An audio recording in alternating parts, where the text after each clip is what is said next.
Hey guys, Rick and Duke. Welcome to another episode of Hogg Words of Wisdom. This one here, we're going to do a slight little shift. We're going to start talking about our monthly skill builder exercise we incorporated last year, kind of building on. So this month is the tactical magazine change. We'll get more into that. If you got any questions as far as about the drill, what's going on, how to do it, there's more information on warhog.com.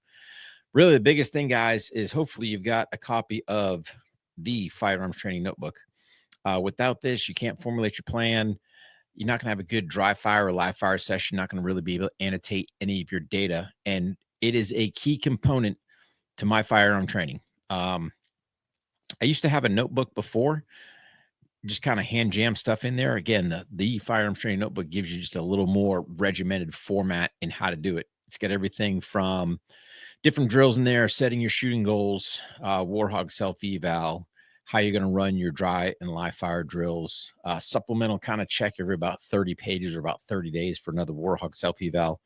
And then in the back of the book, it's got some drill sections. So if you wanted to lay something out there on the range, you can do that. So just a fantastic tool. And really starting this year, every student that attends a Warhog tactical class, you're getting a copy of the firearms training notebook. That's how much we believe in it. That's how much we use it during the courses.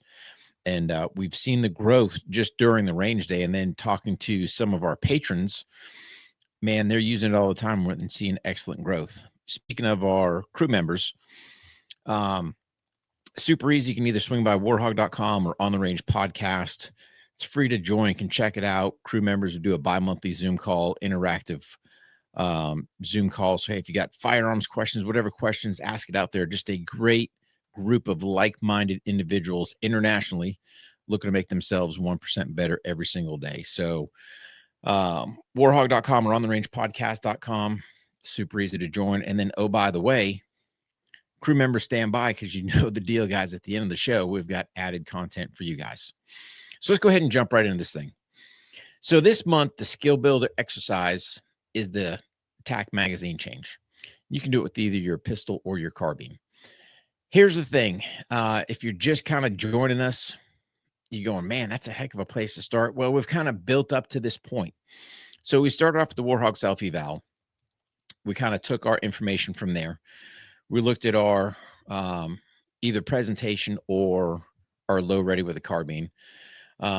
Did the speed magazine change. So we've been doing some drills along the way to kind of build up to this point. And the TAC magazine change is something I want to throw in there.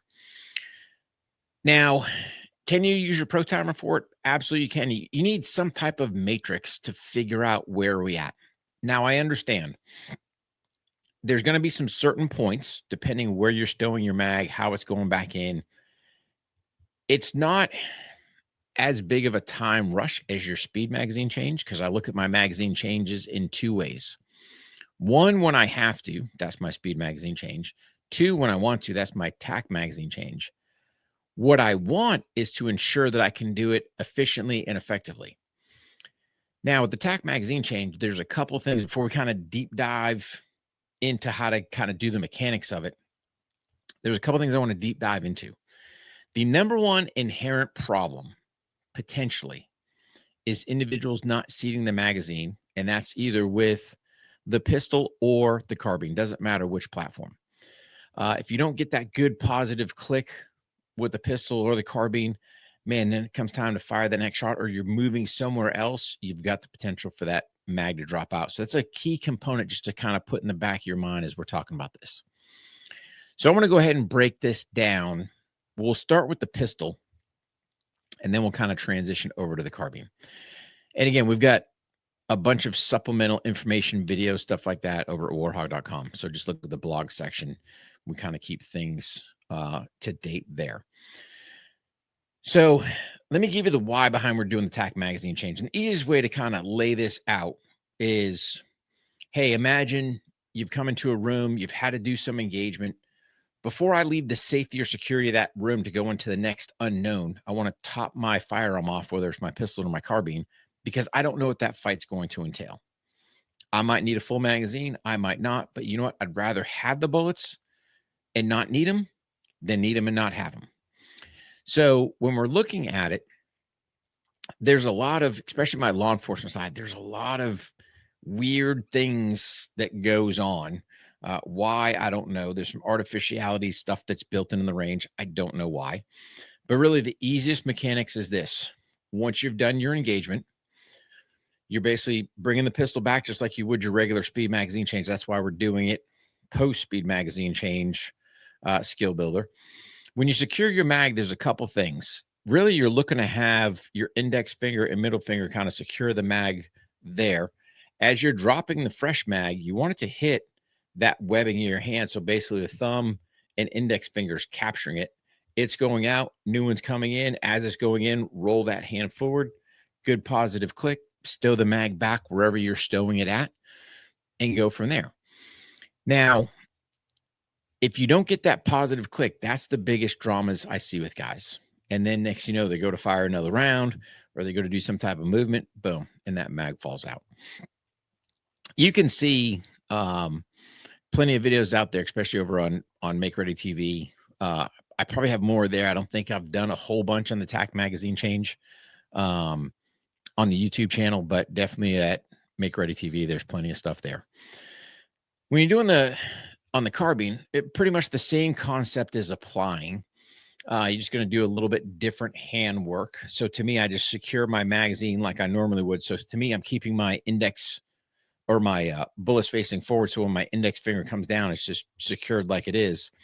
I'm still dropping, putting the fresh one in, going from there. But the thing is, I'll do a good positive click and pull. Now, some of you guys are probably asking yourself, hey, Rick, do I load 28 or 30 in my carbine magazine? I'm going to tell you this. I load them to 30. Now, here comes your problem, or here's your thing you have to consider. If you're running PMags, you can get 31 rounds in there. You will never get that magazine to lock with 31 rounds in. It's not going to happen. Physically impossible. There's no more spring movement in that magazine. So you just have to be cognizant that, hey, when you're loading the mag, if you've got a bullet on the left-hand side with bullets facing forward, it's wrong. There's zero maneuver room in there. Your last bullet or your 30th bullet should be on the right-hand side. When that magazine is going in the carbine, that good positive click, yep, and I'm going to do just a slight tug to make sure it's positively in there. Stow the old magazine wherever you've got it from, off your belt, plate carrier, back pocket, whatever, and then go about your business. Now, can we do this working the Pro Timer? I say yes. And here's how I would conduct it. So, and I kind of jumped ahead by giving you the mechanics, but really what you're looking to do with the skill build, and I should have explained this a little more, I apologize. But really what we're trying to do is go out there in the first of the month. What I would recommend is do 10 iterations of doing a TAC magazine change. So it'd be similar to how we did our speed magazine change. I'd already be up on the target, on fire, finger on the trigger. When I hear that first audible, boom, I'll fire my shot, still looking to work my marksmanship. Why am I doing it that way? Because I'm looking to get my ear in tune and just work on that reaction time. And then as soon as that happens, boom, on safe, secure my mag, conduct my TAC magazine change, stow. I'm going to come up and fire one more shot. Again, that kind of gets you your ready position up, or your presentation with the pistol, fire the shot, and it'll give you a rough idea. Hey, where am I sitting at for time? If you do that about 10 times, annotate all the data in the firearms training notebook, now you can sit there and go, hey, what's about my average time? Take your average, maybe add a second or two. You go, man, that's a lot of time. Well, part of it's mechanics. Part of it's what you're doing. In the speed, you just dump the magazine. You're not worried about stowing it. You're not worried about doing anything with that other magazine. On the TAC, you are. So again, it's just finding that efficiency of, hey, where's that mag going? Am I ready to move, do my business? And then go back and work that skill set for the month, go back to the range and revisit it in a live fire scenario and just see how well you did. Now, does this mean you can't do any other dry fire except for TAC magazine change? No, it does not. You want to that's the main skill I'm trying to work on for my monthly skill builder. The notebook will give you a good time. You got to have that timer so you can get your your par times.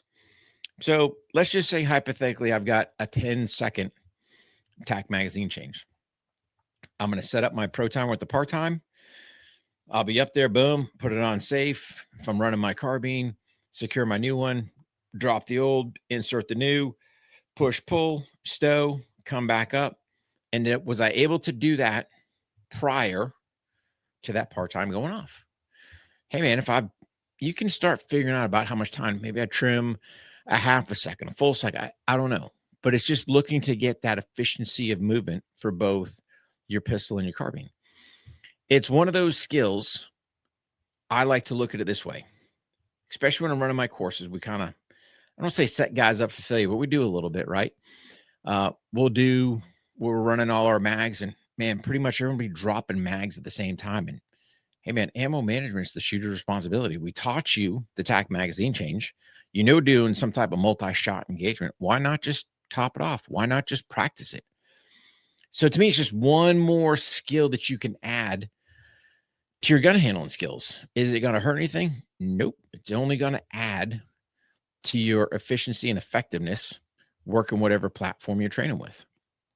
So again, just a little shift. If you're kind of new to all this, each month we will put out a monthly skill builder just to try to help you build that firearm skill. The key thing is you've got to have your copy of the Firearms Training Notebook. You need some type of timer, because if I don't have a timer, how am I collecting this data? How am I knowing how well am I doing? It's funny. I had an individual reach out to me one time. It's like, Rick, I was looking for something a little more tactical. I don't even know what that means. I said, okay, cool. Hey, let me ask you a question. 7 meters, draw the first shot, IPSC style target, A zone hit. What's your time? I don't know, but I'm fast. You don't know, but you're fast. If you have no matrix to measure, how do you even know what is fast? How do you even know? So again, the pack timers we're running, they go for about $130. I've had one 20 plus years. Got to be a little cognizant when it's raining and stuff like that. Just get a little Ziploc bag. It'll be fine. But you need that to have some type of matrix to measure your data. Because if you can't measure it, how do you even know how well your performance is doing? You don't. You're just guessing. You're hoping. The other piece I'd add in there is everyone's got a phone this day and age. Record yourself doing both your live and dry fire training. Kind of review your tape, and you'd be surprised sometimes. Hey, man, what am I doing? I've got added movements, twists, something. I don't know. But it just gives you a chance to watch and go, hey, man, am I being as efficient as I can? And then really the last kind of piece to all this is have some type of crew, shooting tribe, something. Ideally, you're going out there with somebody. If you're sitting there going, Rick, hey, we got nobody, no problem. Swing by ontherangepodcast.com, sign up for the crew. It's free, kind of see what we're doing. Dude, we've had guys basically play tape during our Zoom calls. Hey, man, what are you seeing? Well, I'm seeing this. I'm seeing that. Or, hey, man, next time you go to the range versus the camera being on the right side, put on the left side so I can kind of see some added stuff. And just diagnosing guys and helping people really become that 1% better every single day.